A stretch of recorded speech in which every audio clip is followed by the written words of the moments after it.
engizikhulumayo bekuyizinto vela ezivele elizweni yami ngeke kusasho ukuthi semdlula isizwe egameni likaJesu. Siyabonga uNkulunkulu bazalwane, uNkulunkulu wethu uyasifundisa usuku nosuku. Elaqala ngoJanuwari, akaqalanga izolo, uqale ngoJanuwari. Hawu bazalwane inhlanhla engayo wamenathi kuJanuwari bazalwane, safika ikhukhula wahamba nathi. Ngisho emndenini yethu bangabi khona kuthiwa uhambe nesikhukhula. uNkulunkulu wethu njalo-ke bazalwane.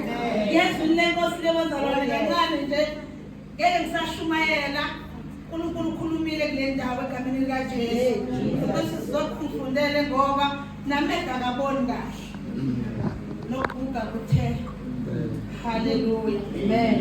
Uma-ke lo egameni likaJesu owasizo uNkulunkulu ngelinye ilanga uthi uma ngicela kazi ukuthi ngakuwenze njani. Hey, nami ngisho njalo ukuthi ukuba uJesu akafikanga ngalesa sikhathi ngabe ngilaphi.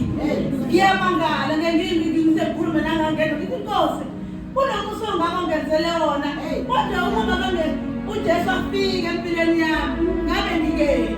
Ngibona ishinga ngizame enginazo ngithi Nkosi umusele ngalezinhle egameni likaJesu ozongibusela ngomyeni omuhle. Bazalwane umyeni engimganile yilo engangimkhulekela bazalwane. Kulungile ngohlobela isimanga umyeni wami ngabe mawuthi uqala yena. Hayi bonke abantu bangabuza ukuthi akuwena omqalile na. Ngoba ngendlela lungengayo bazalwane sihleli kamnandi ngohlobela isimanga angikhathazeki nangokupheka mengekho. Kodwa mekhona kumele ngimnake. Kodwa mengekho ngiyambele ngithi weyingane phekani. Hawu manje usiphekela ingane ngithi uba khona akekho. Ngisaphumula egameni likaJesu. Siyabonga uNkulunkulu sizodwa. Ngicela ungifundele kwabaseFesi 4 verse 5 somqala lapha ku 6 sithandwa sami. Haleluya. Ugcine 8 4 verse 5 ufunde 6. kwabaseFesi chapter 4 qala ku verse 5. Haleluya. Yinye inkosi yinye inkomo. Haleluya. kwabaseFesi 4 verse 5 uqale lapha ukuthi khona ukuhamba ebukhanyeni. 6 verse 6.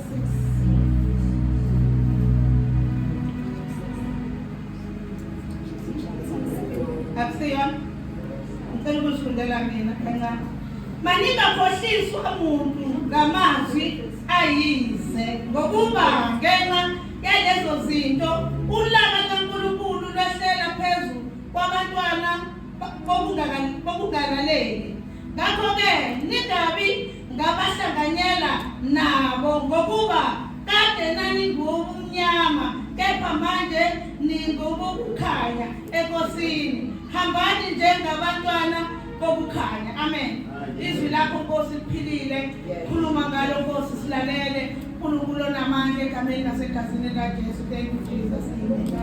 Izwi lenkosi ke bazalwane ngizokudlulisa imiyalezo sekushunyelwe kakhulu ngalo nje leqala izolo nengilandelayo. uNkulunkulu uyakumangaza ngohlelo lesimanga. Amen. Nekhuluma ngendaba enkulu. Yazi umntwana kaNkulunkulu wayikhuluma lento mangikhumbula kahle sayithi uNkulunkulu wakhuluma ngayo ngolwesine sigcina yokutshala bazalwane oyikhumbulayo sizodwa libeyikhumbula kade ngekho-ke nako kuyathindwa lento sayithinta futhi nangomhlangane sigcina siyakhulunywa lento. Amen. Manje izwi lenkosi lithi hambani maningakhohliswa ngamazwi. Maningi ngamazwi bazalwane. uNkulunkulu ukhulumile ngakho lesikhathi ukuthi kunezinto ezisilandelayo amazwi. Mhlawumbe kuze kuthiweni kuthiwa sokasibona ukuthi lokukholwa kwakho kona kuzokuhambisa kuzokubekela ngoba nazi izinto ushiyile emuva. Kumele ngempela lezi zinto uzenze ukuze ukwazi ukuphumelela. Sihamba nani? Sihamba namagama ahlukahlukene. Kepha uNkulunkulu namhlanje uthi lawo magama ayanqanyula bazalwane. Singonkulunkulu bazalwane osifundisa endleleni. Uthi lapha ana ezwini lakhe maningakhohliswa.